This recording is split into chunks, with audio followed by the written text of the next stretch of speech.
ترجمان P T I نے کہا کہ مذموم عزائم کا انکشاف ہونے پر آج سے 13 سال قبل پارٹی سے اکبر ایس بابر کی بنیادی رکنیت ختم کر دی گئی تھی، جس کے بعد انہوں نے پارٹی کے خلاف ایک سازش کا آغاز کیا۔ انٹرا پارٹی الیکشن ہونے کے باوجود کپتان پاکستان تحریک انصاف نے الیکشن کمیشن کی ہدایات کے پیش نظر تمام آئینی اور قانونی تقاضوں کے مطابق انٹرا پارٹی انتخاب کا دوبارہ انعقاد کیا۔ تحریک انصاف نے دیگر سیاسی جماعتوں کی طرز پر موروثیت کو فروغ دینے کے بجائے قابلیت کی بنیاد پر عہدیداران کا انتخاب کیا، جس کی نئے چیئرمین ایک زندہ مثال ہیں۔ ترجمان نے کہا کہ ایک گھسے پٹے اسکرپٹ کے تحت انٹرا پارٹی الیکشن کو سیبوٹاج کرنے کی کوششیں کرنے والے عناصر کو محض ذلت اور رسوائی کے سوا کچھ حاصل نہیں ہونے جا رہا۔ اچھا، خان صاحب کے والے سے بھی ایک ڈیٹیل سامنے آئی ہے، کل کی خبر ہے لیکن بڑی امپورٹنٹ ہے اور رات گئے یہ مجھ تک پہنچی ہے۔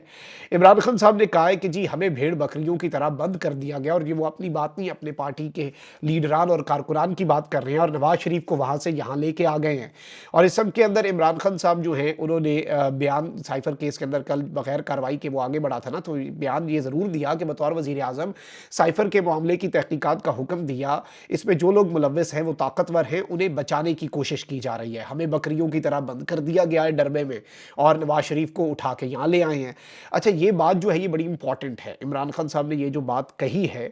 اس کی اہمیت بہت زیادہ ہے۔ انہوں نے ایک تو یہ کہہ دیا کہ میں نے سائفر کی انویسٹیگیشن کا آغاز کیا تھا لیکن وہ میرے خلاف ہی کر دی گئی کیونکہ اس میں طاقتور لوگ ملوث ہیں۔ اب وہ کس طرف عمران خان صاحب کا اشارہ ہے، لیکن ایک چیز میں آپ کو یہ بتا دوں کہ پی ٹی آئی جو ہے وہ بالکل بھی فوج سے مزاحمت کی پالیسی پر عمل پیرا نہیں ہوگی، اور اگلے انتخابات میں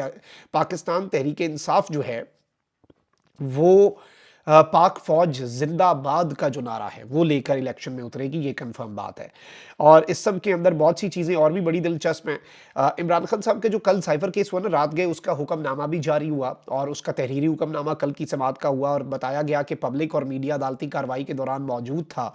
سی آر پی سی کی سیکشن 352 پر مکمل عمل درآمد کیا گیا، اور شاہ محمود قریشی اور پی ٹی آئی کو میڈیا کی موجودگی میں بولنے کی اجازت دی گئی۔ البتہ بہت سے سوالات بھی ہیں، بہت سے کوسچنز جو ہیں وہ بھی ریز ہو رہے ہیں، اور سائفر کیس کی کل کی جیل سماعت کے حکم نامے کی ایک بات سمجھ نہیں آ رہی، کیونکہ لکھا گیا پبلک، میڈیا اور دوسرے لوگ سماعت کی کارروائی کے دوران موجود تھے۔ پبلک اور دوسرے لوگ کون تھے یہ کسی کو نہیں پتا۔ باقی رہی بات میڈیا کی، تو اسلام آباد ہائی کورٹ جرنلسٹ ایسوسی ایشن کے صدر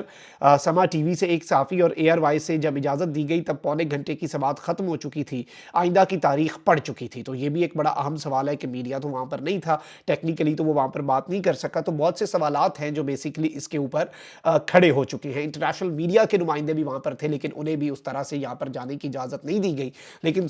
جو کل کی سماعت ہے اس کے حکم نامے میں یہ ساری باتیں لکھی گئی۔ اچھا، نون لیگ کے اندر بھی اس وقت بڑی دلچسپ صورتحال بن چکی ہے۔ پہلے آپ کو پتہ ہے کہ دانیال عزیز صاحب ہیں وہ چڑھ دوڑے احسن اقبال کے اوپر، اور اب وہ مریم اورنگزیب کی کارکردگی جو ہے اس کے اوپر چڑھ دوڑے ہیں، اور انہوں نے کہا ہے کہ مریم اورنگزیب کی کارکردگی نے بھی نون لیگ کو نقصان پہنچایا۔ دن میں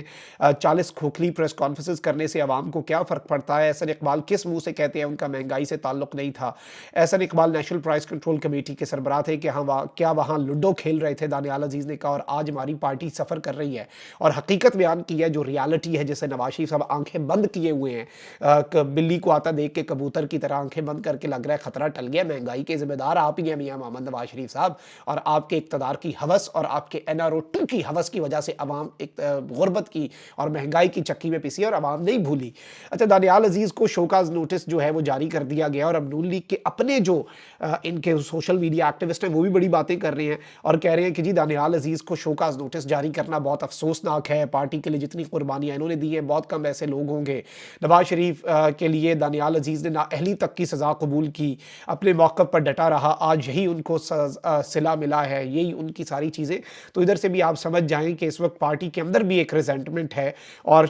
دانیال عزیز نے جو بات کی کہ بھئی مہنگائی کے ذمہ دار فلانا تھا، آلدو پھر بھی ڈنڈی مار کے مہنگائی کا ذمہ دار شہباز شریف اور نواز شریف اور مریم نواز اور شریف خاندان کا NRO2 کی خواہش، ووٹ کو عزت دو کے بیانیے کا سودا کرنا،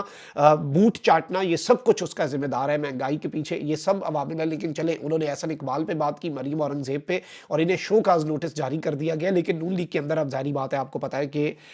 یہ صورتحال کس قدر عجیب بن رہی ہے، اور نواز شریف صاحب جو ہیں انہوں نے اپنی پارٹی جو ہے اس کے اندر ہی اکھاڑ پچھاڑ جو اس ایسے وقت پہ شروع کر دی ہے جب انہیں ان چیزوں کو نہیں کرنا چاہیے، کیونکہ ان کے اپنے قدم جو ہیں وہ بہت زیادہ ڈگمگائے ہوئے ہیں۔ اچھا، اب یہاں پر ناظرین کرام ایک اور بڑی عام ترین ڈیولپمنٹ ہے جو آپ کے سامنے رکھنی ہے. اچھا